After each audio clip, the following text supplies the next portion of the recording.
CVM, ela alterna a interpretação quanto à terceira parte. Isso. No artigo e no próprio julgado, está falando que a CVM altera a interpretação quanto à quarta parte. Por isso que eu fiquei com a dúvida. Entendi. Mas tudo bem, porque pode ter essa discussão também. Sim. É que eu não... Você vai ter julgados que vão poder dizer isso, porque eu faço essa categorização mais por uma questão didática. Mas a verdade é que esses dois, eu entendo que os dois são substancial. Repete o que você falou agora, no texto, os dois estavam falando que a CVM assim, se confunde com a parte final, né? No texto, no julgado, está falando que a grande questão da CVM que se alterna é que ela, às vezes, entende a parte final como substancial e, às vezes, como objetiva. E aí eu fiquei assim entender, porque para mim faz mais sentido, e você disse pra gente que alterna quanto à terceira parte. Mas tudo bem. Tudo bem. A CVM, na verdade, ela vai falar o que ela quiser sempre. Sobre a 1 e a 2, eu vou ter que cortar essa gravação depois. Bom, a parte 1 e a parte 2 é muito fácil. Sim. Mas então vamos reformular. A parte 3 e a parte 4 são muito difíceis.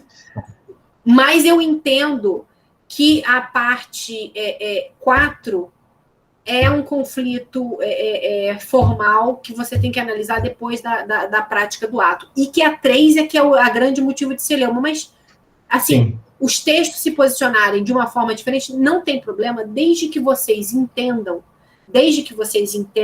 que o acionista precisa sempre votar no interesse da companhia, que existem hipóteses em que ele sequer pode votar e que existem outras que vai ter essa briga, vota ou não vota? Vota ou não vota? Se você está defendendo o majoritário, você vai dizer, vota sim, depois a gente vê se está tudo certo, né? Desde que ele não esteja fazendo nenhuma besteira. Uhum. E se você for mais minoritário, você vai querer ceifar ele logo. Por quê? Porque você quer fazer com que o minoritário fale mais alto. Verdade. Entendeu? Você quer que ele fale mais alto. Agora tá perfeito. Obrigado. Nada. Adorei essa dúvida.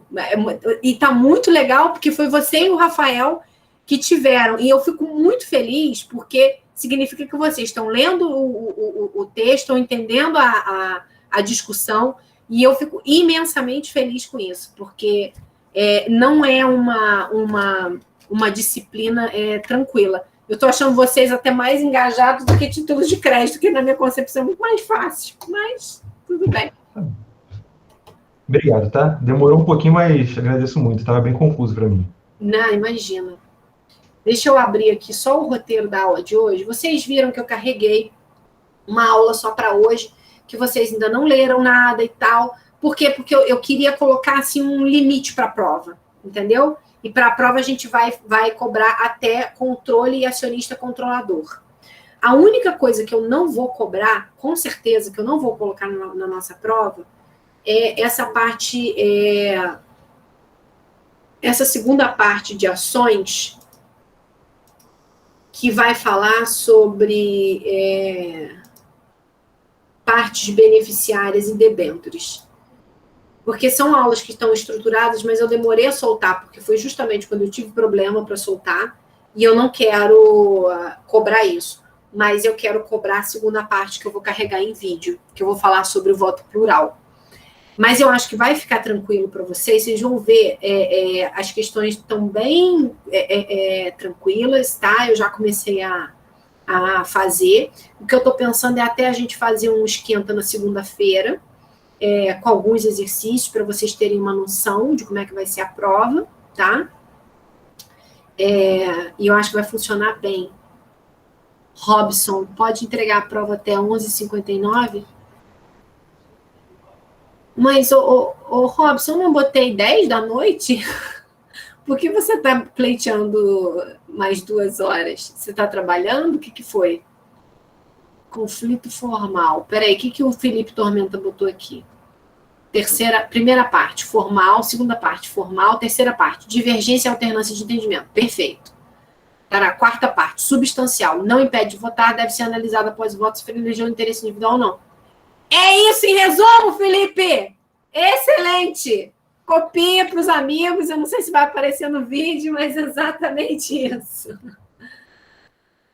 Não, era para entregar a prova até às 18 do dia 1 do 10. Ah, tá 18 horas. Você pediu até meia-noite. Tu não tem vergonha, não? Peraí. Gente, sabe qual é o problema? Se eu fizer isso para vocês, eu vou ter que fazer para quem? Títulos de crédito. O máximo que eu posso fazer para vocês é entregar até 10. Meia-noite, não. Meia-noite, não. Muitas avaliações. É nessa semana? Muitas avaliações. 10 horas, então. Fechou? Eu vou ter que fazer isso também, eu vou comunicar para os alunos, porque senão vocês se falam, e aí a professora é mais legal com uma turma do que com a outra. 10 horas. Mas, assim, sinceramente, majoritariamente questões objetivas. Eu estou achando que eu vou colocar uma, no máximo 2 questões discursivas com limitação de espaço. Por quê? Tem muito trabalho, né? Eu já comecei a corrigir os trabalhos, a gente tem muito trabalho para poder soltar, então eu acho que vai ficar também, para vocês, uma dinâmica interessante de consolidação do conhecimento. Porque a verdade é que a avaliação ela ajuda vocês a colocarem o pé no chão em relação à matéria, entendeu? Né? A localizar vocês, aonde estou, o que estou fazendo, em que pese vocês já estão bem encontrados, né? Pelas dúvidas que vocês tiram comigo, né? Alguém manda e-mail, assim, de vez em quando, ou manda uma mensagem. Eu acho que, no geral, vocês estão bem encontrados, tá? Se vocês quiserem, até o final da aula, votem aí para a gente fazer amanhã uma síncrona, ou não, aí vocês sabem. Vocês querem fazer síncrona para falar de acordo de acionistas e direitos essenciais, tá? Hoje a gente vai falar sobre poder de controle. Hoje a gente vai falar sobre poder de controle e controlador, que talvez seja aí o agente mais relevante na tomada de decisão nas companhias brasileiras. Só mais uma coisa. No dia que eu entregar a prova, eu queria também dar aula.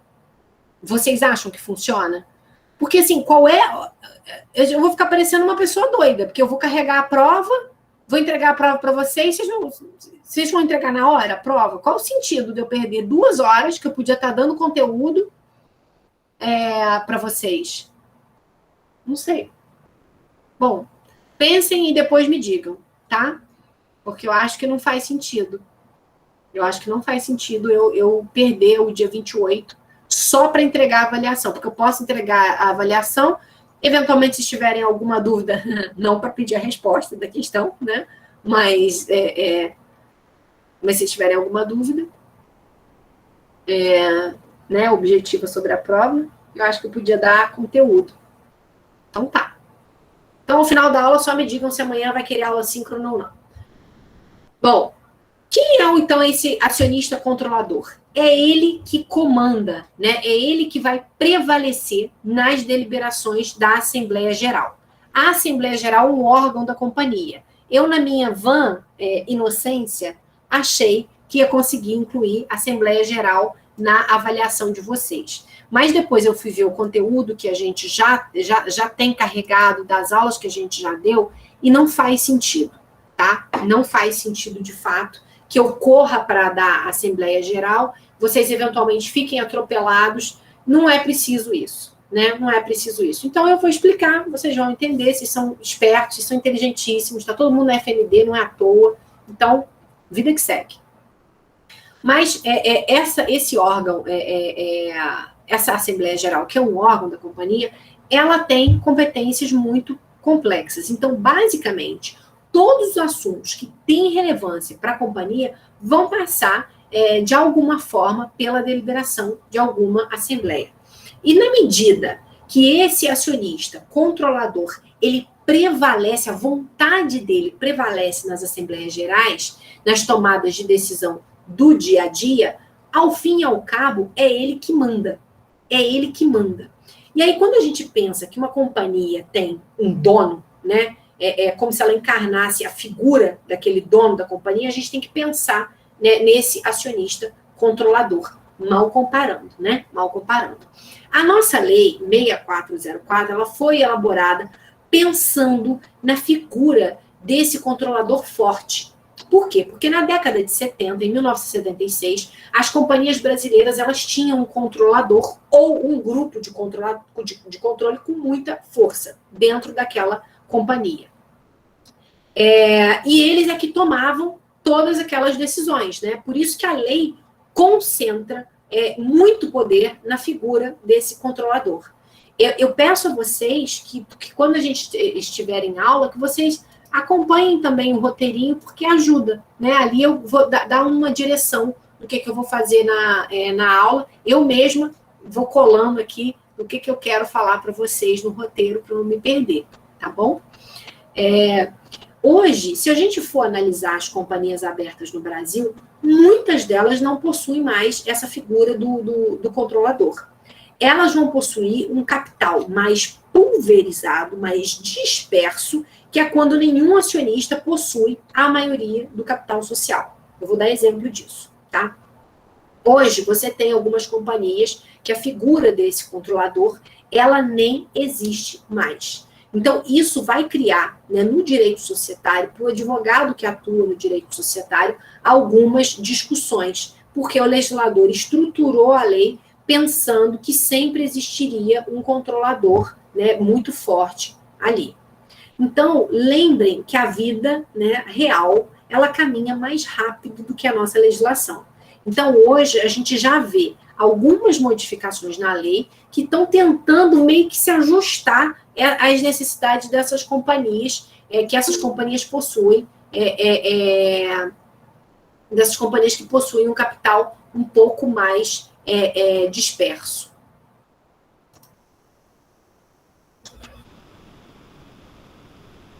A gente vai ver, Matheus, que não necessariamente vai ser o acionista que detém 50% mais um de ação. Especialmente depois que a querida professora soltar a aula sobre voto plural, tá? Eu vou falar um pouquinho disso hoje com vocês. Eu acho que você já vai ter, assim, uma primeira temperatura do que eu estou falando. Mas você vai ver que não necessariamente esse acionista ele precisa ter 50% mais um das ações ordinárias. A culpa é minha, porque eu já tive 2 problemas com essa aula. Um porque a lei mudou, o outro porque eu gravei e eu não consegui fazer o upload do YouTube, levei meu laptop para o escritório, não consegui, enfim, o caos. Mas essa aula, ela vai ser carregada por um milagre, né? Ela vai ser carregada, porque ela está pronta, e eu toda hora tenho problema para subi-la. Mas hoje eu vou comentar um pouquinho disso, e essa sua dúvida, que é muito pertinente, você vai ver que, na verdade, ela faz parte do conteúdo que está chegando aí para vocês, tá bom?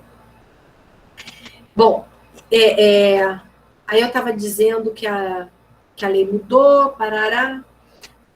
Aproveitando a dúvida do Matheus, a Lei 14.195, ela trouxe aí, ela previu, ela positivou agora a figura do que a gente chama de conselheiro independente, tá?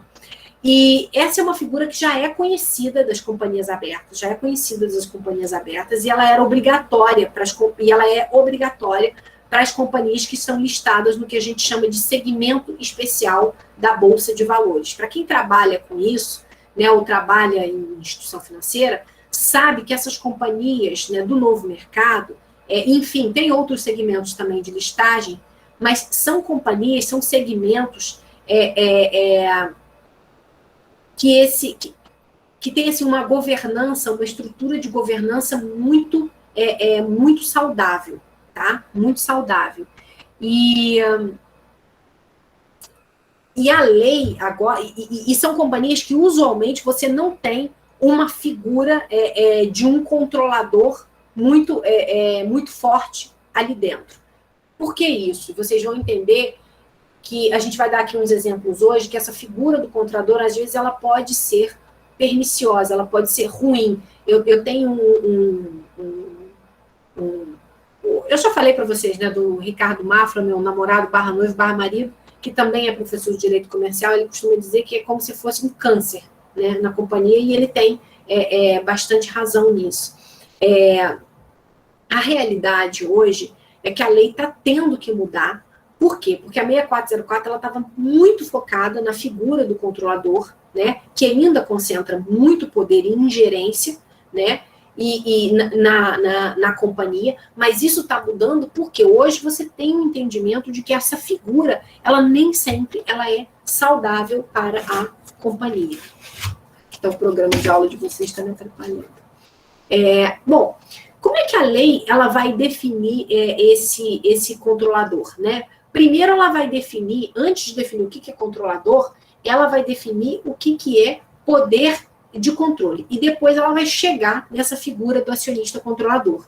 Porque é ele, esse acionista controlador, que detém o controle, tá? Essa definição vocês vão encontrar no caput do artigo 116, que vai trazer para a gente. Leia aí, eu coloquei para vocês no roteiro os dispositivos. Eu vou ler o caput para vocês. Entende-se por acionista controlador a pessoa natural ou jurídica, ou o grupo de pessoas vinculadas por acordo de voto ou sob controle comum, que, letra A, linha A, é titular de direitos de sócio que lhe assegurem de modo permanente a maioria dos votos nas deliberações da Assembleia Geral e o poder de eleger a maioria dos administradores da companhia. E letra B, usa efetivamente o seu poder para dirigir as atividades sociais e orientar o funcionamento dos órgãos da companhia. Bom, ou seja, para caracterizar o controle, a lei das SA está usando duas condições cumulativas. A primeira é que o acionista ele tem a maioria dos direitos de sócio, que vai assegurar esse acionista de forma permanente a maioria dos votos na Assembleia, ou seja, ele vence todas as deliberações. E uma segunda condição, que é o poder de eleger a maioria dos administradores do Conselho de Administração, se tiver conselho, ou a maioria dos diretores, se a companhia não tiver conselho, se ela tiver só uma diretoria. Companhia aberta, by the way, tem sempre que ter conselho de administração. Né? Não é um órgão obrigatório para as companhias fechadas, mas na companhia aberta vai ter que ter. Tá?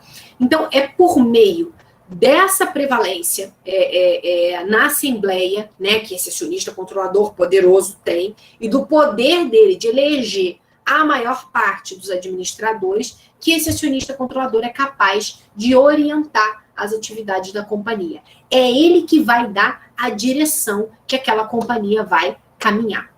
Bom, quando a linha A fala em direito de sócio, o que ela quer dizer essencialmente é que o direito de voto ele assegura que o acionista prevaleça naquela assembleia, tá? Então ele fala direito de sócio, ele está se referindo aí a um direito de voto. Mas o legislador ele não falou de direito de voto especificamente, porque você pode ter situações em que o acionista controlador é que tem quem tem primariamente, né, o direito de voto. Então, você pode ter uma pessoa que não tem ações da companhia, por exemplo, mas ela tem usufruto das ações de um outro acionista. E é por meio desse usufruto que ela exerce o direito de sócio. Tá? Não é algo comum, mas pode acontecer, tá? Você pode ter esse tipo de situação em que a pessoa não é necessariamente a titular do direito do voto, mas ela vai possuir o direito desse voto por meio de um outro instrumento, que nesse caso que eu estou dando exemplo é o usufruto, que vai garantir para ela o exercício do direito de sócio, né? Inclusive o direito de votar para prevalecer naquela assembleia. Mariana, deve ser alguém para prevalecer naquela assembleia. Deixa eu ver aqui agora no nosso roteirinho. Bom, então o legislador, ele escolheu um termo um pouco mais genérico para capturar, né, essas outras situações que podem acontecer, tá? Que situações são essas? Esse direito sócio, ele tem que assegurar uma prevalência desse acionista em assembleia de forma permanente. Mas o legislador, ele não trouxe para a gente o que é a definição desse modo permanente, né? Ele só fala na linha A, é titular de direitos de sócio que lhe assegurem de modo permanente a maioria dos votos nas deliberações de assembleia. Fica parecendo que é algo eterno, né? Para sempre, né? Mas a doutrina, ela interpreta isso aqui, esse modo permanente, de forma majoritária, como sendo aquele em que o acionista mostra que controla quando ele consegue fazer prevalecer a sua vontade em pelo menos 3 assembleias seguidas. Então, se o acionista que detém a maioria dos direitos de voto consegue prevalecer a sua vontade nas votações de 3 assembleias gerais seguidas, consecutivas, ele cai nesse critério de prevalência permanente, né? Ou seja, ele exerce esse poder, né, de forma permanente. Tá bom, Thalita, mas por que 3 vezes, né? De onde é que você está tirando essa história? Por que você está falando isso? O Requião, que eu carreguei na pasta, deve falar isso, não deve discordar de mim, como a gente está vendo aí, que a gente vai encontrar doutrina que discorda da professora, mas o Requião, ele deve falar disso. Isso vem de uma norma do Banco Central, tá? Que tentou interpretar esse termo aí de modo permanente e chegou nesse critério que é aleatório. A gente tem alguns critérios aleatórios, né? Eu acho que eu comentei isso quando eu falei de constituição da companhia, que no início tinha que ser pelo menos 7. Lembra dessa história? Tinha que ter um mínimo de acionistas para ter. É um número aleatório. Não tem uma justificativa, mas é um critério, né, que encontraram para poder falar isso. O fato é que essa ideia pegou, né, e a doutrina adotou isso e vem replicando isso ao longo do tempo. Hoje é um consenso no direito societário que esse termo se refere a pelo menos 3 assembleias gerais de modo consecutivo, tá? Fora essa prevalência nas deliberações da Assembleia Geral, para atender a linha A, esse acionista ele tem que poder eleger a maioria dos administradores da companhia. Normalmente, geralmente, esses 2 aspectos eles caminham juntos. Por que eu estou falando isso? Porque o acionista, se ele tem maioria de votos na Assembleia Geral, ele vai conseguir eleger também a maioria dos administradores. Isso é fato, tá? Mas, se por acaso ele não conseguir eleger a maior parte dos administradores, isso vai, evidentemente, enfraquecer a qualificação desse acionista como acionista controlador. Porque é crucial que ele tenha essa possibilidade de eleger a maior parte dos administradores. Porque, afinal, é por meio dessa administração que ele vai exercer o poder dele, tá?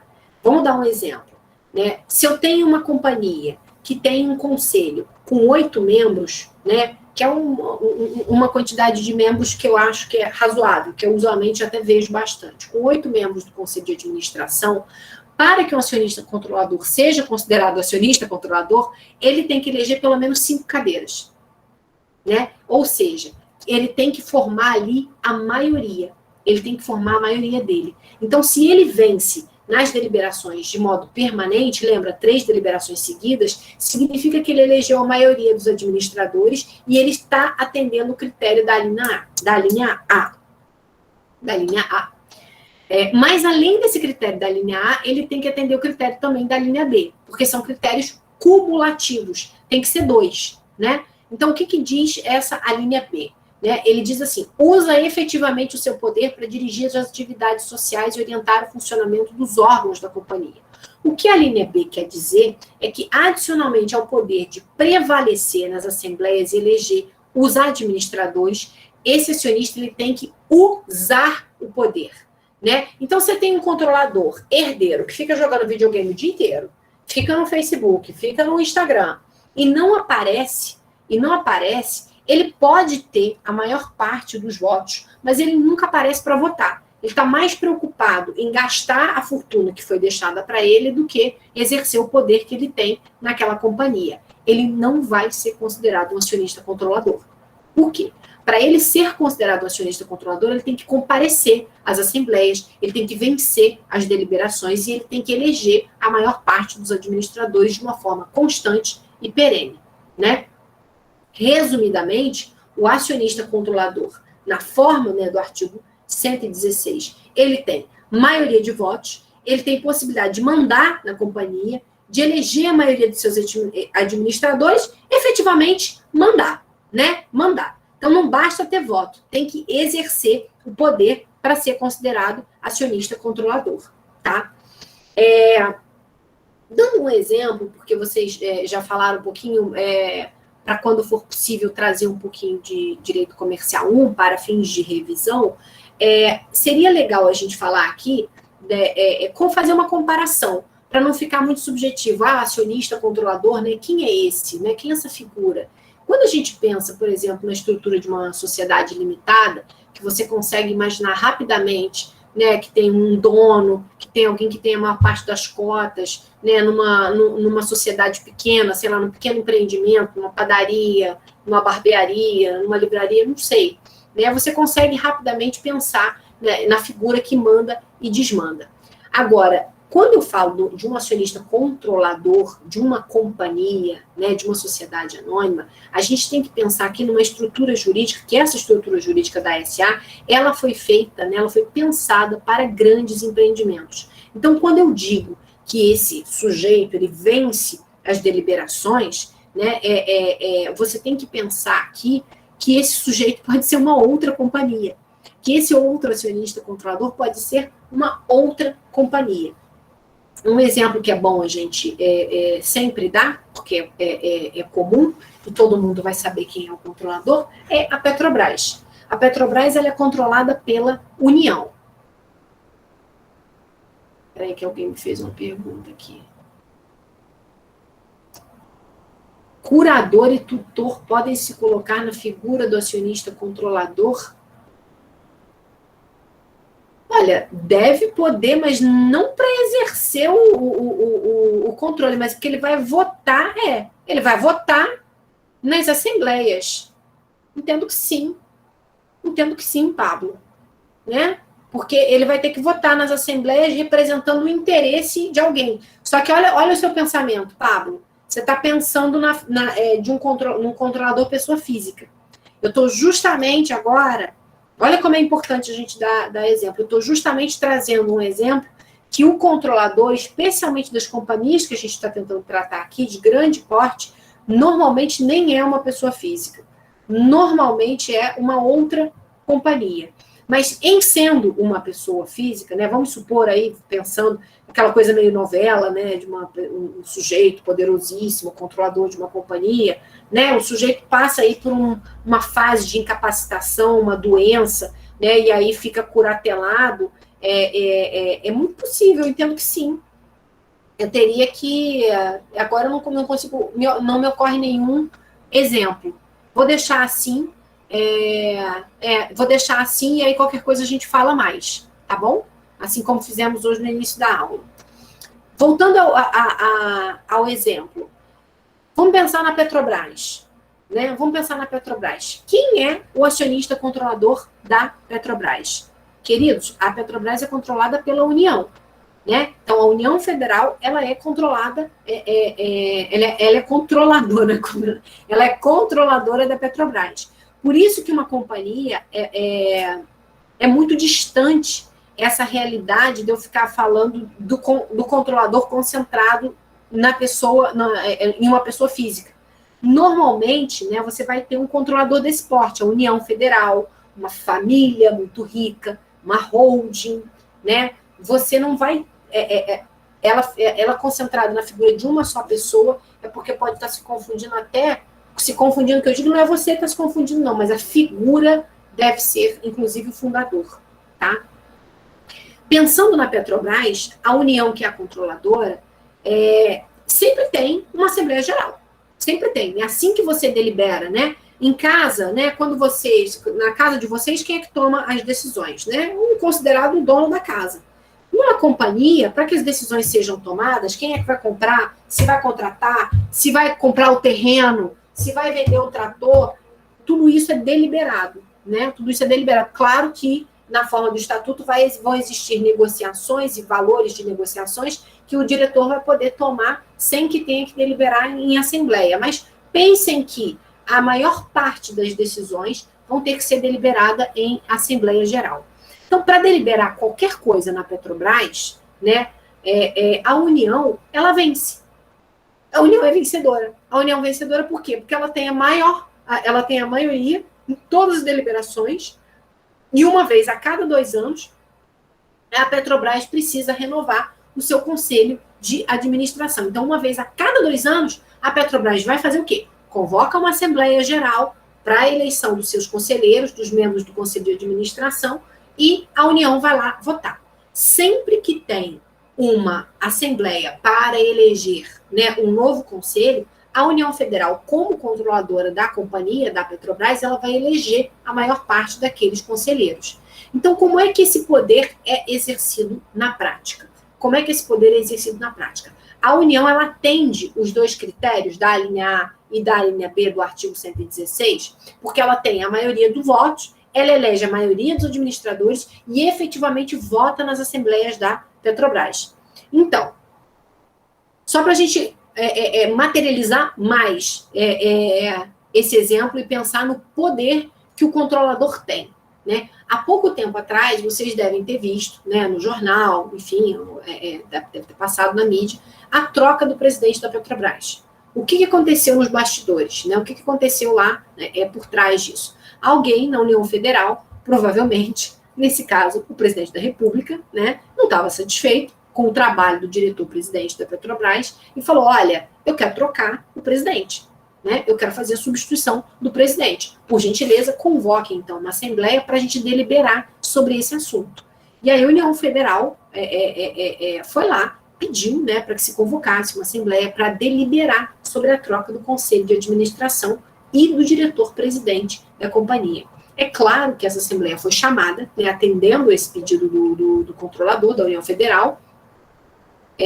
A companhia teve que obedecer, né? A companhia teve que obedecer. Então, quando chegou no momento de votar, o que a União fez? Ela elegeu a maior parte dos conselheiros e trocou, né, o diretor-presidente da Petrobras. É assim que funciona na prática. É assim que funciona essa dinâmica, né? Então, o controlador, ele efetivamente orienta as atividades daquela companhia. Ele pode dizer, não estou gostando do desempenho, não estou gostando do resultado, eu acho que esses diretores são ruins, ou esse diretor financeiro é ruim, esse aqui é bom, né? Ele vai lá, bate na porta e fala, gente, chama uma assembleia que eu vou trocar todo mundo, que está tudo caindo, está horrível, eu não quero mais, e ele vai lá, né, e faz essa substituição.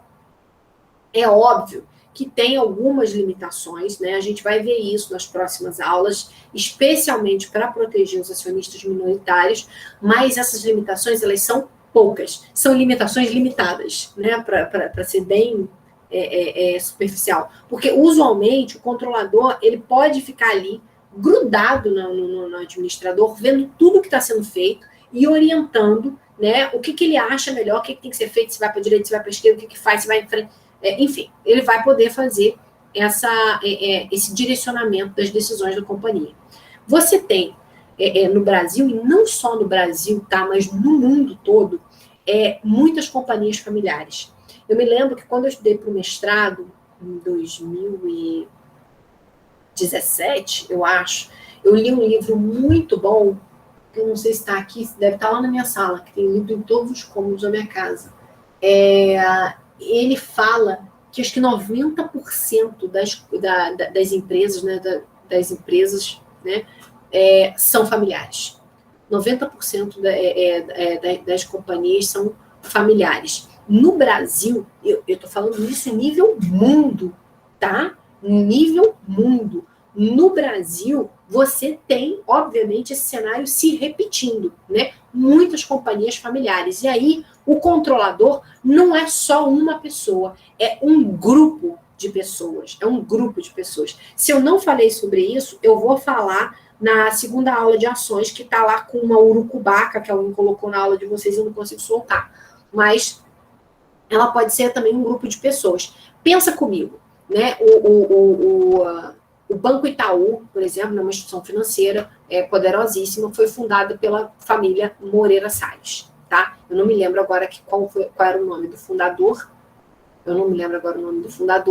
mas foi fundado pela família Moreira Salles há muito tempo, né? Alguém da família foi lá e fundou o Banco Itaú. Essa pessoa faleceu, né? Este homem faleceu e passou as suas ações, né, que ele tinha para os filhos. Então, hoje, quem controla o Banco Itaú são os filhos, são os netos, é uma família que detém o controle dessa companhia. Esse tipo de cenário é muito comum, né? A mesma coisa, a JBS, né, que deu escândalo também, mesmo esquema, quem controla é uma família. Nesse caso, você tem o quê? Várias pessoas compondo o controle, né? Essas pessoas formam o quê? Um acordo de acionistas, que a gente vai ver, né, na aula de amanhã ou na aula gravada, a gente vai ver aqui a deliberação de vocês. Vocês vão ser a assembleia hoje, né, desta turma, que a gente vai fingir que é uma companhia, vão deliberar se amanhã tem aula síncrona ou aula assíncrona. Vocês vão ver que existe ali um bloco, né, de controle, que esse controle ele é, então, compartilhado, né? Ele não é isolado, mas ele é compartilhado entre várias pessoas que votam no mesmo sentido, de uma forma coerente, né? Por força, né? Porque existe um acordo de voto que rege aquele comportamento daquelas pessoas, tá? E isso também está previsto no caput do artigo 116. Por que está previsto no caput do artigo 116? Porque ele vai falar aqui, ó, entende-se que o acionista controlador é pessoa natural ou jurídica ou um grupo de pessoas vinculadas por acordo de voto ou sob controle comum. Então, tem duas situações. Um acionista sozinho, ele tem o controle da companhia, né? Por exemplo, a união, ou um grupo de pessoas em conjunto detém o controle daquela companhia, tá? Aliás, você pode ter um bloco de controle formado por pessoas físicas e jurídicas, né? Você pode ter esse mix, né? Não existe essa coisa, aqui só pode ter bloco de pessoas, aqui só pode ter bloco de sociedades empresárias. Não. Você pode ter bloco de pessoas físicas e jurídicas e até acionista estrangeiro, né? Esse bloco, ele existe, né, enquanto esse acordo de acionistas estiver vigendo, porque existe uma possibilidade desse bloco também se dissolver e deixar de existir. Essa semana, por acaso, eu estava estudando, eu estou fazendo doutorado, né? Não sei se vocês sabem, mas eu acho que eu já devo ter comentado isso com vocês, e eu faço uma disciplina que eu escolhi por causa de vocês, porque sempre vem novidade, que chama-se Direito Societário Aplicado. E a gente debateu um caso muito interessante, que depois eu posso carregar na pasta para vocês, mas eu acho que eu vou carregar na aula de acordo de acionistas, que é muito legal. E não é para fazer fichamento, né? Porque eu acho que agora esse é o último fichamento que eu estou passando para vocês. Mas é um caso muito legal, porque é de uma companhia enorme que tinha ali um grupelho, né? Tipo assim, os amigões, que combinavam os votos por e-mail. Até que um dia, um dos amiguinhos resolveu debandar e votar do jeito que ele queria, e isso deu uma quesilha, uma ação judicial bilionária no Poder Judiciário, que deu o que falar, no Poder Judiciário. Mas eu carrego para vocês na aula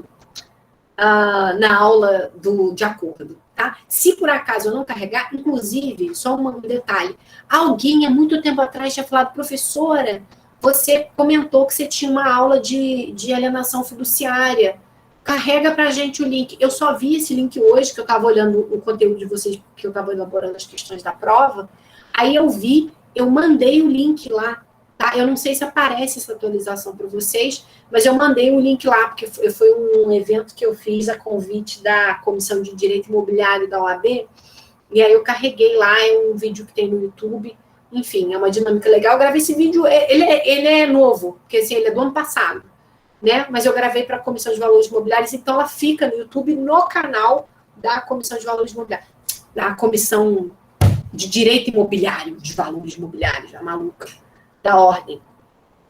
Tá bom? Deixa eu ver aqui, que alguém falou no chat comigo. Ah, fui eu, mas eu falei ontem mesmo. Ah, foi você, Luísa. Ai, que bom, tá bom, tá lá então, para quem quiser. E aí tinha esse grupelho, né, como eu estava contando para vocês, e eu vou botar depois esse julgado, porque é muito interessante, porque é um amadorismo que é inacreditável. Por quê? Por que é amadorismo? Porque vocês vão ver que se você quer que um grupo haja de forma concertada, de forma conformada, numa só direção, gente, isso é uma companhia, né? Isso não é uma casa que você se junta com seu pai contra o seu irmão e fala, nós dois sempre decidimos, ele sempre vai ser o perdedor. Não, isso é uma companhia, né? As pessoas querem fazer a coisa de forma perdida, por e-mail, pelo amor de Deus, né? Mas, enfim, é um julgado bem interessante. Vou carregar depois para vocês. O importante é que vocês saibam que quando você tem esse grupo de pessoas, quando você tem esse grupo, só abrir aqui um grupo, nem para combinar o almoço, não entendi. Ah, você não consegue, você não consegue a maioria nem para combinar o almoço. É isso, Matheus, que você quis dizer? Eu não entendi. Não, professor, eu quis dizer que, pô, tem que fazer por e-mail, né? Constituir prova. Pô, dá para fazer no almoço, né? Que não tem prova constituída. Não, mas é porque quando a gente está falando de orientação de voto ou agir de forma sempre coerente na mesma direção, você tem que ter acordo. A gente vai ver isso. Não, entendi. Eu só quis dizer que muita idiotice fazer por e-mail, né? O professor já está constituindo prova. É inacreditável. Mas eles usaram os e-mails, tá? É impressionante isso. Os caras usaram o e-mail, é inacreditável. Bom, então você tem essas duas situações, né? Do acionista sozinho que tem o controle ou do grupo, né, que detém o controle, mas para isso eles vão ter ali um acordo que pode deixar de existir. A Vale, por exemplo, é um ótimo exemplo, né? Eu sempre uso a Vale como exemplo, porque até bem pouco tempo atrás ela tinha um bloco de controle que eram acionistas majoritários, né, que tinham um acordo entre si. E eles votavam sempre da mesma forma, elegiam os conselheiros, né? Esse acordo de acionistas, ele tinha um prazo de validade de 20 anos, mais ou menos, tá? E ele começou a viger lá atrás, na época da privatização da Vale. Foi 96 ou foi 97? Posso estar errando um ano, mas that's okay. E terminou, tá? Esse acordo terminou há pouco tempo atrás, porque terminou o prazo de vigência desse acordo de acionistas e ele não foi renovado. Quando terminou o acordo de acionista, caiu imediatamente o bloco de controle. Por quê? Porque aqueles acionistas que estavam vinculados por força daquele acordo, nenhum deles, individualmente, né, tipo um deles, né, ou outro deles, tinha a maioria de votos. Né? Então, a partir do momento que o acionista, que o acordo deixa de existir, o bloco também deixa de existir. E hoje em dia, a Vale é uma dessas companhias que não tem controlador, porque nenhum acionista individualmente atende os critérios que tem lá na linha A, tá? E aí vocês podem me perguntar, Thalita, tem como um acionista não ter maioria de votos e ainda assim ser o controlador? Que é o comentário que quem fez aqui de 50% mais um foi muito bom. O Matheus Mendonça. Né? Tem como um acionista não ter maioria de votos e ainda assim ser o controlador? Sim, isso vai acontecer. Quando os outros acionistas não comparecem às deliberações, por exemplo.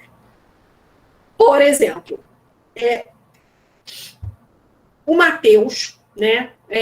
O Matheus tem uma companhia e ele detém 40% dos votos, tá? E tem um monte de outros acionistas que nunca aparecem para votar. Ele aparece para votar. Ele sempre aparece, ele vota e ele ganha, tá? O que a doutrina entende? que nessa hipótese a gente não pode dizer que o Matheus tem poder de controle porque ele não atende o critério da linha A, tá? Por quê? Para que ele, como acionista, ganhe, né, ele só ganha porque ninguém está indo votar. Ele só ganha porque ninguém está indo votar.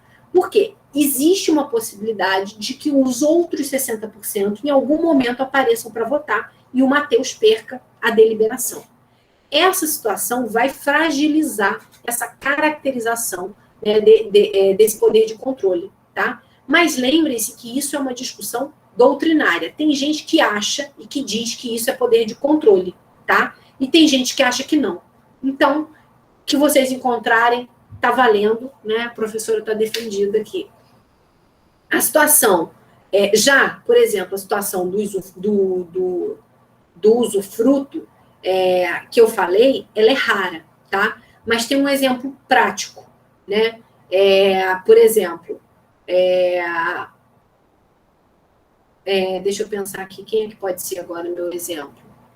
Vou usar o Pablo, que está aqui na minha frente, o nome dele. O Pablo, ele funda uma companhia que cresce muito, tá? Ele funda uma companhia que cresce muito nos últimos 10 anos. E aí ele decide planejar a sucessão dele. O Pablo está ficando velho, né? Ele decide planejar a sucessão dele.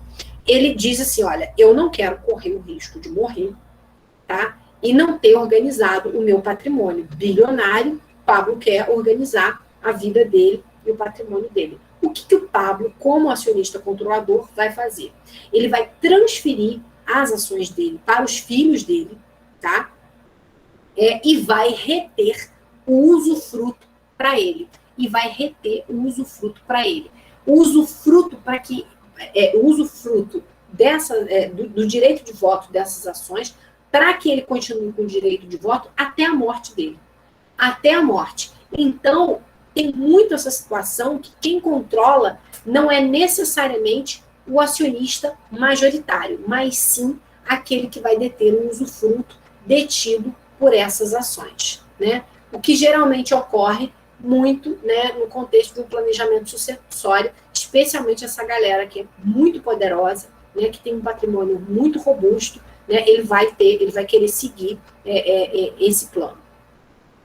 Podem acontecer também distorções do tipo, e ainda falando sobre a dúvida do Matheus, que é muito boa. Por quê? Vamos supor que o acionista ele detenha 51% das ações, como foi o exemplo dele. Mas o exemplo do Matheus, mas o Estatuto Social exige que o estatuto da companhia exige que o sujeito tenha um pouco mais do que a maioria para ele poder controlar. Por exemplo, o estatuto vai exigir que as deliberações tenham uma aprovação de 70% a 80% do quórum, né, daquele capital. Nesse caso, o sujeito que detém 51%, ele não consegue atender o critério da linha B de bola, porque ele não vai conseguir prevalecer nas assembleias. E a companhia, então, vai ser considerada uma companhia sem controlador. Uma outra situação é você ter um quórum especial que deu poder a alguns acionistas minoritários, especialmente poder de veto. Isso é muito comum em acordo de acionistas, quando você exige que em determinadas matérias também sejam aprovadas pelos minoritários, tá? Então, você tem a possibilidade de você ter um controle compartilhado. Ou seja, o acionista minoritário, ele tem tanto poder, ele veta matérias tão importantes que, na prática, é como se ele também estivesse controlando a companhia junto com o majoritário, tá? A outra possibilidade é o minoritário ter alguns vetos, só para algumas matérias. Eu posso votar aumento do capital, né? Todo o resto eu perco. Todo o resto eu não consigo votar. Nessa hipótese, ele não é considerado parte do bloco de controle. Ele é só um minoritário chato, né, que pode exercer o veto dele na hipótese de votação, por exemplo, de aumento de capital, porque ele pode ser diluído, enfim, há uma proteção específica, inclusive, da posição dele. Todos esses exemplos são bons para a gente chegar à conclusão de que poder de controle você vai só conseguir aferir a partir de uma análise de fato, né? ou seja, olhando aquela companhia, as estruturas de companhia são extremamente complexas, né? Mas aí você pode utilizar os parâmetros da linha A e da linha B. Vocês vão perceber, se vocês trabalharem com direito societário, que você tem que fazer uma análise bem exaustiva ali daquela estrutura, tá? Tem também situações que o controlador... deixa eu pensar aqui se eu vou usar esse exemplo com vocês ou não. Acho que não é o caso, não. Não vou usar esse exemplo, não. Vou usar outro. Vamos lá. A grande questão aqui é você identificar quem é o acionista controlador para que você possa impor a ele algumas responsabilidades, né? O que a gente vai ver no Brasil agora, por exemplo, é que você vai ter a possibilidade de ter um acionista que, mesmo detendo poucas ações ou menos ações do que alguém, do que algum outro acionista, ele ainda assim possa exercer o controle. Essa parte está na aula de ações, né, que eu estou tendo dificuldade de carregar para vocês, mas que a gente vai resolver. Por que eu estou falando isso? Porque agora a gente teve a implementação do voto plural. Se vocês não viram essa fofoca, né, eu imagino que sim, porque saiu em todos, Instagram, né, jornal, não sei as páginas que vocês seguem, acho que eu sigo, muita gente estava falando disso, né, o jornal, vários professores famosos fazendo live para poder falar do voto plural. Agora, no Brasil, a gente tem o voto plural. Vocês vão ver que a lei exige que a pessoa tenha... que o que a lei está exigindo é que a pessoa tenha direito de sócio, que assegure a maioria dos votos, e não a maioria do capital social, tá? Vou explicar isso rapidinho, porque é importante para fins de entender essa ideia aqui do controle, e vai muito naquela dúvida que o Matheus colocou ali, que é muito boa. Vamos supor uma companhia que ela tenha 100 ações ordinárias com direito a voto, e 100 ações preferenciais sem direito a voto. Eu acho também que essa parte está na aula, na segunda parte da aula de ações de vocês. Já não lembro se eu falei de ação ordinária e preferencial na primeira. Alguém lembra? Alguém lembra? Não? Ninguém? Bom, então você tem uma companhia, no meu exemplo, com 100 ações ordinárias, com direito a voto, e 100 ações preferenciais sem direito a voto, tá? Um acionista que tenha 51 ações ordinárias com direito de voto, ele vai ser considerado controlador, mesmo que no capital social total ele só detenha 25%, né, daquelas ações, porque no final do dia ele tem 51 ações num total de 200, né? Agora, com o voto plural, a gente pode ter uma situação ainda mais extrema, né? Às vezes o acionista controlador não vai ter nem mesmo a maior parte das ações com direito a voto, mas mas ele vai ter, se ele tiver ações com voto plural, isso vai garantir que esse acionista tenha maioria de votos, ainda que ele tenha uma parcela muito pequena de ações, né? O voto plural, ele é utilizado muito para reforçar o poder de controle daquele acionista, né? Os americanos gostam de usar um termo que é se entrincheirar no controle, tá? Que é se entrincheirar no controle. O cara agarra ali e fica e ninguém tira. Tem parte da doutrina que entende que é possível existir um controlador externo, né? Que é uma pessoa que não é acionista, mas que consegue controlar aquela companhia por força, por exemplo, de um contrato. Se vocês olharem no nosso esqueminha, a gente está agora passando pelo item 4 do nosso roteiro. Como assim, Thalita? Uma pessoa externa está controlando aquela companhia? Gente, isso acontece muito especialmente quando uma companhia contrata um empréstimo, por exemplo.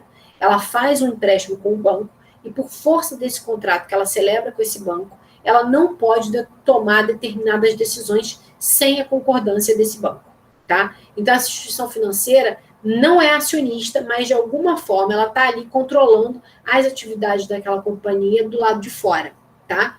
Outra parcela da doutrina entende que isso a outra parcela da doutrina que vai entender que esse sujeito está controlando, ela é muito minoritária, tá? Ela é muito minoritária. A parte majoritária vai entender que, por força do artigo 116, não é possível a gente encaixar, né, esse sujeito nessa situação de acionista controlador, nessa ideia de controlador externo, tá? Porque o conceito de controle, ele é instrumental. Ele serve para que você defina o controlador, ele serve para que você defina o controlador para impor responsabilidades a esse sujeito, tá? Não uma responsabilidade estrito sensu, né? Não uma responsabilidade estrito sensu, mas uma responsabilidade lato sensu, que é a responsabilidade que vai constar do artigo 116, parágrafo único. O que diz o artigo 116, parágrafo único? O artigo 116, parágrafo único, ele vai dizer que o acionista controlador deve usar o poder com o fim de fazer a companhia realizar o seu objeto e cumprir sua função social, e tem deveres e responsabilidades para com os demais acionistas da empresa, os que nela trabalham e para a comunidade em que atua, cujos direitos e interesses deve lealmente respeitar e atender. Bom, esse dispositivo ele é interessante por diversas razões, tá? Deixa eu parar aqui um minutinho.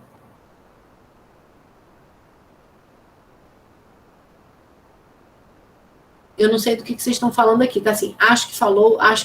Ah, quando eu perguntei da ordinária e da preferencial. Tá bom.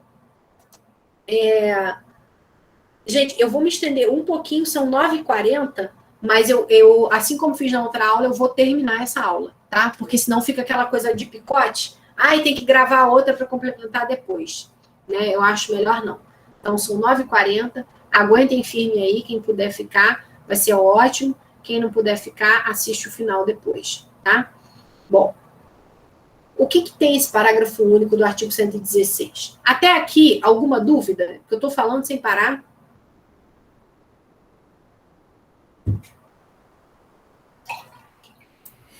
Professora, só uma dúvida que eu fiquei. Então, se, por exemplo, a pessoa, se a empresa ela está naquela hipótese antiga ainda, em que você podia emitir, sei lá, 10% de ações ordinárias e o resto do preferencial sem direito de voto, e ela possui, sei lá, 9% dessas ações ordinárias, e ela vai ser controladora, então?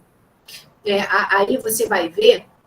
Quem está falando comigo? É o Matheus, né? Matheus, Matheus, você vai ver na aula que eu vou dar especial sobre voto plural. Eu estou quase dando a aula que está com o Urucubaca amanhã, que é para não ter problema, ela sair, entendeu?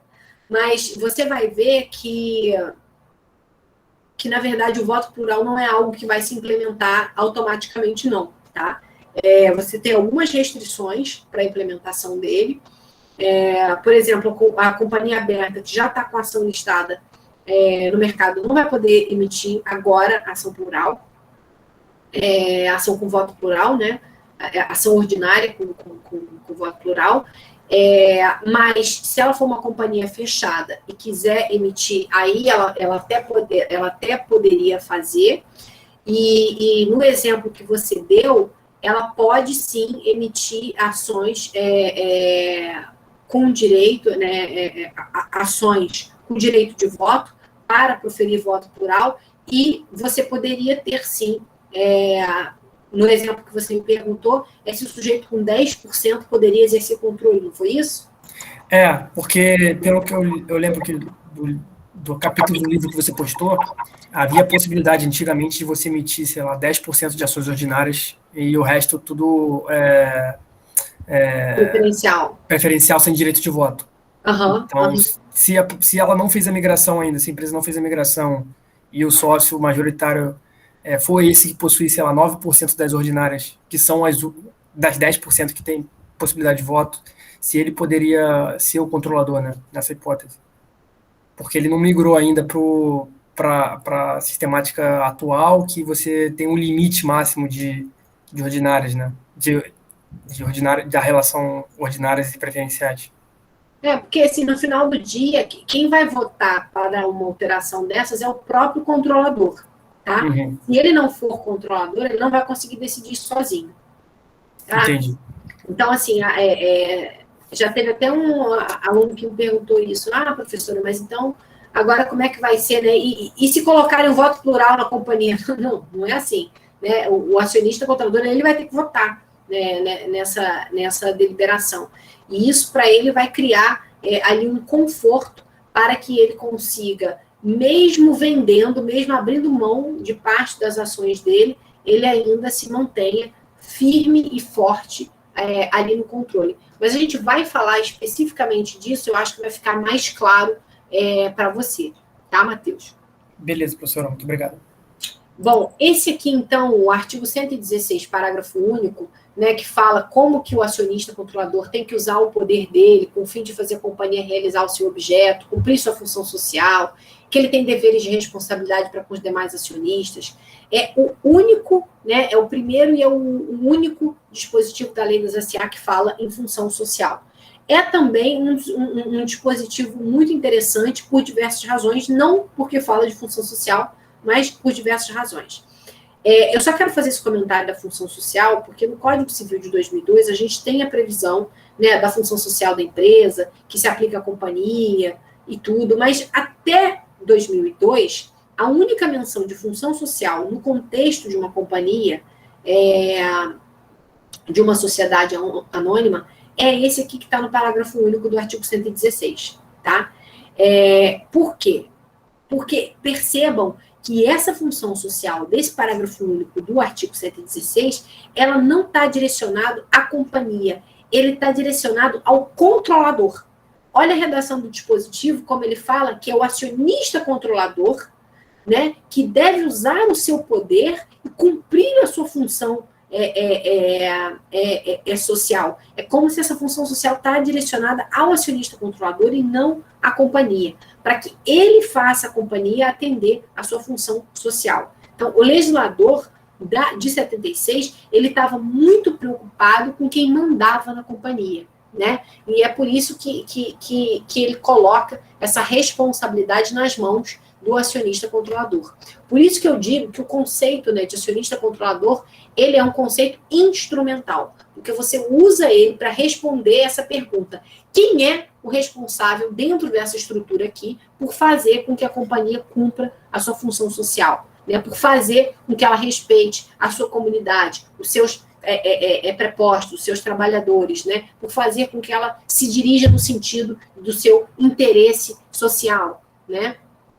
Vai ser tudo uma responsabilidade que está nos ombros desse controlador, nos ombros, né, fictícios, porque a gente já viu que controlador pode ser uma outra companhia, né? Para a gente definir esse ponto, você precisa saber quem é o controlador, quem é o controlador daquela companhia, e por isso que existe essa definição, que muitas vezes na doutrina, né, que não importa se existe um controlador externo ou não, porque aquele credor, por exemplo, aquela instituição financeira, ela não vai ser responsável, queridos, para fazer com que a companhia persiga a sua função social, né? Quem é o responsável é o controlador interno, né? É ele que importa do ponto de vista societário, tá? Um outro aspecto importante é o parágrafo único, né? Um outro aspecto importante que está nesse parágrafo único é que a partir desse dever, né, que o administrador, que o controlador tem que cumprir, essa função social, é o poder de controlar, né, é o poder-dever dele que ele carrega como uma função, né, é algo assim muito amplo, né, que tem pouco limite, né, tem pouco limite objetivo, mas a conformação dessa responsabilidade dele, né, essa função está disposta no parágrafo único do artigo 116. Né? Por isso que é muito importante no direito societário definir quem é o controlador, porque você tem que saber quem é que está no exercício desse dever, de quem que você pode cobrar, né, o exercício desse dever. Tá? Fazendo um paralelo aqui com algo que vocês possam ter mais contato, né, até agora, que é mais conhecido para vocês, no direito civil você tem muito essa discussão de funcionalização dos direitos, né, especialmente lá, você tem na UERJ, a gente tem muito trabalho que fala, né, sobre a funcionalização de direito, de instituto, de contrato, né, de propriedade. A lógica aqui é muito parecida, só que essa é uma discussão que a gente trava no direito societário desde a década de 70, né, por causa desse parágrafo único do artigo 116. O poder de controle, ele dá, sim, né, uma ampla margem de discricionariedade para esse controlador da companhia, mas ele traz, na contramão, uma grande responsabilidade que está refletida nesse dispositivo. Tá?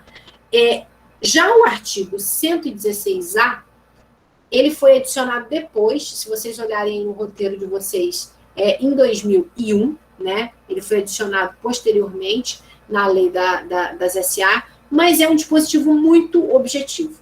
Né? Ele vai dizer o seguinte para a gente: o acionista controlador da companhia aberta e os acionistas ou grupo de acionistas que elegerem membro do Conselho de Administração ou membro de Conselho Fiscal deverão informar imediatamente as modificações em sua posição acionária na companhia, à CVM e à Bolsa de Valores ou entidades de mercado de balcão, nas quais os valores mobiliários de emissão da companhia estejam admitidos à negociação. Por que tem isso aqui? Né? A CVM ratifica essa regra aqui, né, numa resolução, na resolução de número 44 de 2021, e é uma regra que estabelece, uma espécie assim, de uma escada. Né? O que a CVM quer saber quando tem uma variação, né, quando tem uma variação? A CVM estabelece que essa variação que está prevista nesse artigo 116A aqui, ela é de 5%, tá? Ela é de 5% na participação. Então, toda vez que o majoritário mexe 5% na participação acionária dele, né, ele vai ter que comunicar a Bolsa de Valores e a CVM. Para que existe essa regra, Thalita? Para que existe essa regra? Porque o acionista controlador tem que avisar a Bolsa, tá? Ele tem que avisar a Bolsa quando ele tem essa variação muito grande. Justamente porque o acionista controlador, ele é o maior interessado no desempenho daquela companhia. Então, se esse acionista controlador está vendendo a participação dele, né, especialmente num volume tão alto, 5% é alto, é um sinal de que essa companhia não está muito bem. É uma companhia que está sacudindo. Se por outro lado, ele está comprando participação, é sinal de que ela está tendo um bom desempenho. Né? Essa informação também é relevante para os minoritários. Por quê? A gente já falou disso em alguma outra aula, que vai ser muito mais legal quando eu falar de responsabilidade, mas isso mitiga também a possibilidade dele praticar insider trading. O que é o insider trading? É aquele risco de você ter uma negociação de ações com informação privilegiada, né? Por quê? Porque como o acionista controlador ele manda na companhia, ele tem muita informação confidencial que os demais acionistas não têm. Então, essa notificação que ele tem que fazer na Bolsa é uma forma de, não só a Bolsa, mas a CVM também, de monitorar o risco de insider. Porque se do dia para a noite, né, ele aparece dizendo que vendeu, né, 5% da participação acionária dele sem que nenhuma sequer informação tenha sido divulgada para o mercado, tem alguma coisa estranha aí. É porque tem alguma informação que esse acionista controlador sabe e ele não avisou. E é normal a gente parar para pensar que o acionista controlador, ele normalmente vai deter muita informação sobre a companhia. Muita informação, tá? Então, é um instrumento, né, esse 116A, regulado, né, regulamentado na forma dessa resolução 44, é um instrumento para a Bolsa, né, e para a CVM controlarem se esse controlador está negociando as ações com informações que ainda não foram divulgadas para o mercado, e é uma solução prática, né, para um problema que já vinha acontecendo de anos atrás. Por isso que foi introduzida depois pelo legislador, porque esse controlador, tinha muito controlador que vendia ação no mercado e ninguém ficava sabendo, né, só vendia depois. Tá? Bom, falamos de poder de controle, falamos da natureza jurídica do controle, falamos de forma, né, de controle, né, a gente falou que o controle pode ser isolado, pode ser compartilhado por uma pessoa, por um grupo de acionistas, falamos de controle externo, falamos do conceito de acionista controlador, falamos do dever de informar, né, do controlador da companhia aberta no 116A. E aí, agora, é importante a gente, já se encaminhando mais para o final da aula, né, só faltam 3 pontinhos, não são demorados, são rápidos. Né? Tem esse ponto 7 que vai falar sobre as responsabilidades do acionista controlador, uma responsabilidade civil e administrativa. Bom, alguma dúvida até aqui? Podemos seguir.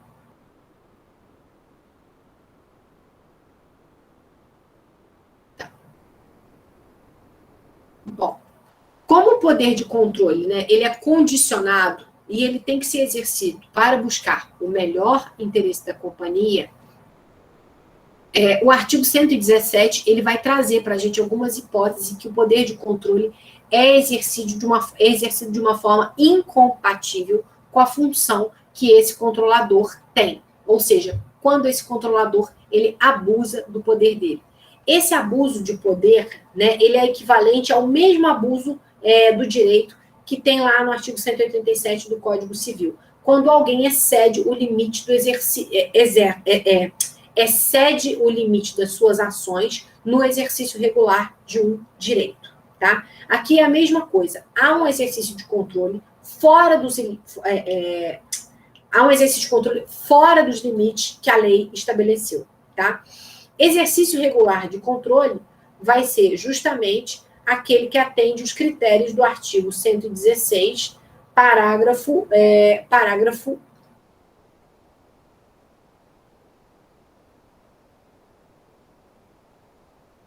único, né? Que é exercido no melhor interesse da companhia, que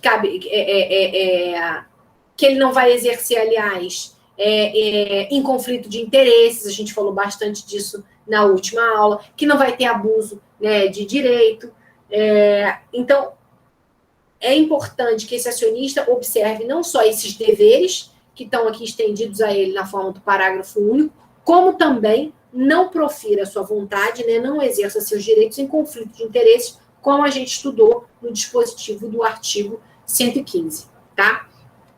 E mesmo esse conceito, né, de conflito e de abuso, né, de poder, a gente vai conseguir transmutar ele para cá, tá? Usar ele aqui, se esse controlador ele estiver exercendo o controle dele para perseguir os seus próprios interesses em detrimento dos interesses da companhia, tá? E aí, se ele fizer isso, ele vai poder ser responsabilizado na forma do que prevê o artigo 117. Tá bom, Thalita. Agora, se o acionista exerce o controle dele de modo que atenda aos próprios interesses e os interesses da companhia, tá tudo bem? Tá tudo bem. A gente falou isso no início da aula, quando a gente estava tirando a dúvida, eu acho que era do Matheus, salvo engano.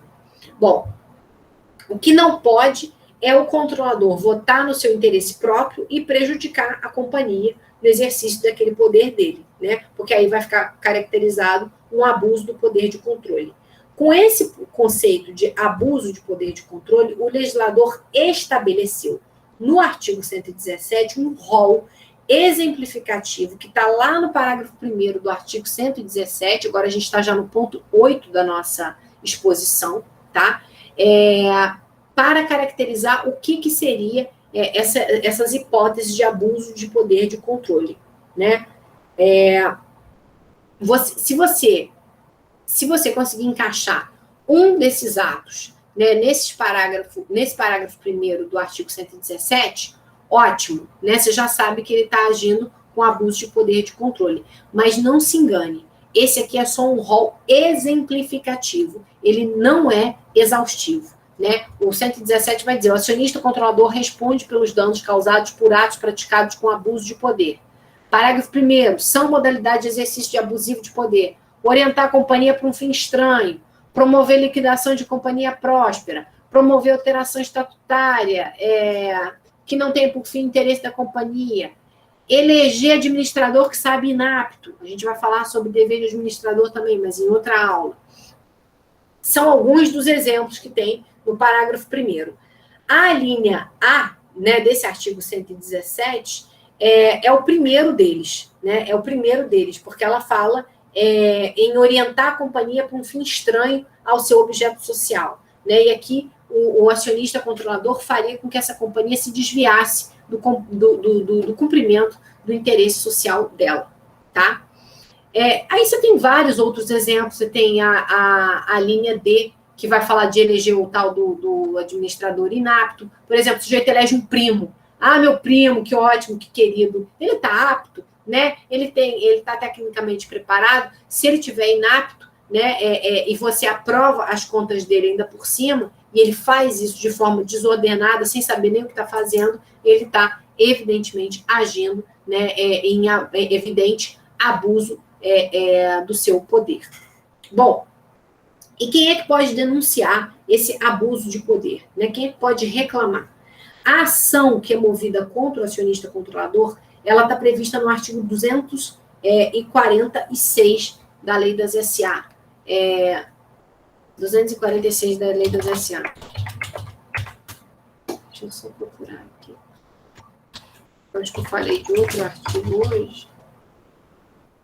Tá certo. É porque eu queria ver se não era 25, mas é 246, tá certo. E quem entra com essa ação contra o acionista controlador são os acionistas minoritários. São eles que entram com a ação contra o controlador. Nossa, a luz ficou fortíssima com essa lei. Pronto.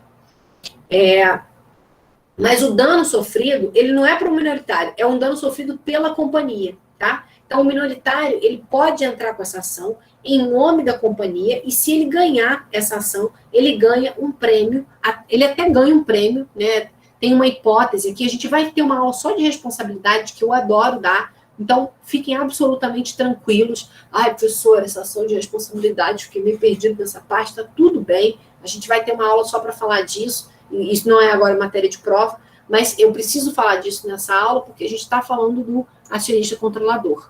Tá? A parte complicada desse dispositivo do artigo 246 é que você pode ter situações que aquele ato que o acionista controlador praticou, ele gerou danos não só à companhia, mas também gerou para terceiros.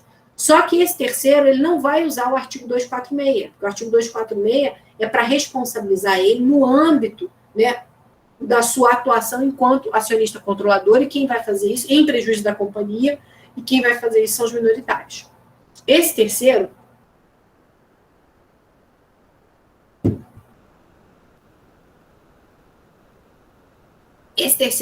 se quiser responsabilizar o acionista, ele vai ter que invocar o artigo 927 do Código Civil, tá? Ele vai ter que indicar o artigo 927 do Código Civil, que vai falar sobre responsabilidade civil, enfim, outros fundamentos, tá? Outros fundamentos. Agora, deixa eu ver se vamos passar para o parágrafo 2º. No caso da alínea e do parágrafo 1º, o administrador ou fiscal que praticar o ato ilegal responde solidariamente com o administrador, com o acionista controlador. Alguém tem alguma dúvida até aqui? Não? Então tá. A gente está chegando já no finalzinho, tá? Para encerrar o parágrafo 2º, né, do artigo 117, ele fala que o administrador pode ser responsabilizado junto com o acionista controlador. Gente, administrador é uma coisa, acionista controlador é outra. Né? Você pode até ter essas duas figuras se confundindo na mesma pessoa, mas são funções totalmente distintas. Tá? Funções, lugares, né, caracterização distinta. Como eu falei, né, no início dessa aula, o acionista controlador ele elege a maioria dos administradores. E ele tem a possibilidade, né, ele tem ingerência na administração da companhia. Porque o acionista controlador fica lá, literalmente, no cangote daquele administrador. dando pitaco para dizer o que a companhia tem que fazer, né? Ele é muito interventor.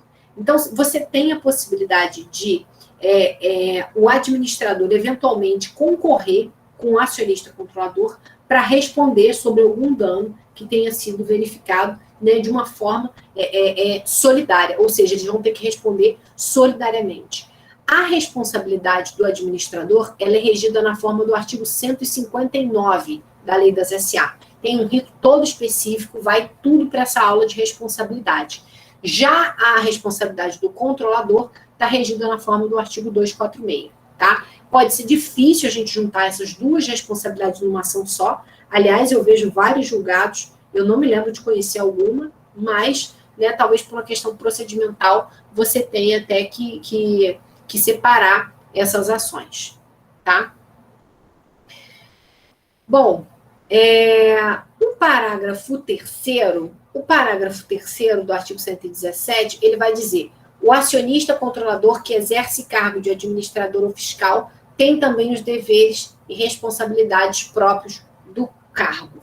Bom, esse parágrafo terceiro, que é enfim, eu acho que o último que a gente vai comentar, ele fala da hipótese do acionista controlador que também exerce o cargo de administrador. Lembra que eu disse que não é incomum que essas figuras se misturem, né?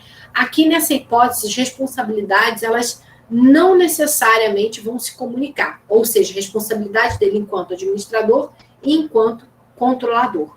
O acionista controlador vai ter responsabilidade como acionista controlador na forma do artigo 116 e 117, e se ele for administrador, ele vai ter outras responsabilidades na posição de administrador da companhia. E a gente vai ver isso quando a gente falar dos deveres e responsabilidade do administrador, que é uma aula também deliciosa, tá? Se esse acionista controlador assume 2 cargos, ele vai acumular essas responsabilidades, né? Ah, Thalita, mas se ele é controlador e ele é administrador, a pessoa pode se valer de qualquer uma dessas ações para poder responsabilizar ele, ou a pessoa vai ter que usar essas ações de forma separada.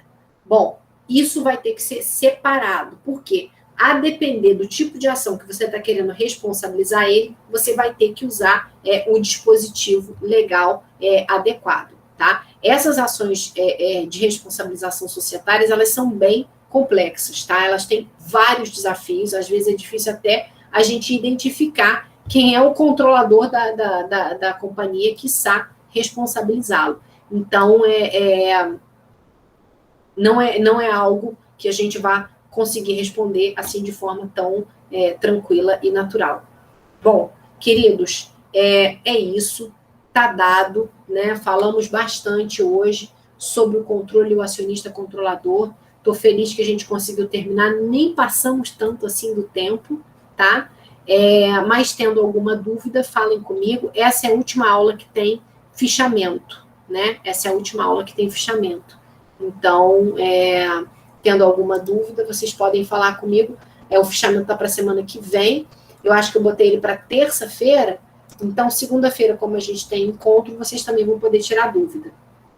Vocês chegaram a deliberar se amanhã vai ter aula gravada ou assíncrona? Síncrona ou assíncrona? Professora, para mim, eu prefiro síncrona gravada, né? Síncrona gravada. Porque aí, para as pessoas que preferem a síncrona, ela já fica gravada, e as pessoas que também preferem síncrona, né? Quer dizer, para mim sempre foi muito mais fácil acompanhar aulas síncronas, porque é parecido com o sistema que a gente tinha antes na faculdade, antes da pandemia, né? Assim, a gente tem uma rotina certinha depois do estágio, já emenda na aula, né? E às vezes, quando você tem a possibilidade de você assistir depois, você vai procrastinando e acaba enrolando um monte de coisa. Eu acho até que para o próximo semestre, se eu continuar nesse horário, talvez eu faça todas as síncronas de títulos de crédito, porque eu acho que não foi legal fazer gravada com síncrona, fica meio confuso, e títulos de crédito é mais fácil, eu acho, simplesmente, eu acho muito mais fácil, mas tem que ter uma rotininha ali, porque se você fica muito tempo distante, demora para assistir os vídeos, eu acho que realmente não rola. Isso aí vai ajustando conforme vai passando a pandemia, a gente vai percebendo os melhores métodos de aula, né? Por exemplo, uma coisa que eu senti falta, que eu poderia ter feito, mas mais uma coisa minha, né, é ter acompanhado os roteiros, né? Porque acompanhando o roteiro fica muito mais fácil depois de você entender quais são os tópicos que estão sendo falados, abordados na aula, até para você anotar. Então, a gente vai percebendo ao longo da aula, né? Não, e para mim também, né? Eu acabei de, assim, é o primeiro semestre que comecei online, assim, então algumas coisas eu fui tentando entender como é que funcionavam melhor, mas tá show de bola, então. Queridos, obrigada, prazer. Amanhã, então, a gente se encontra no encontro síncrono. Obrigada. Obrigada, Felipe, obrigada. Sim, podemos sim, Lucas. Eu não sei se eu consigo eu vou interromper a gravação, e aí interromper a gravação. Eu apertei aqui o botão, vamos ver se vai parar.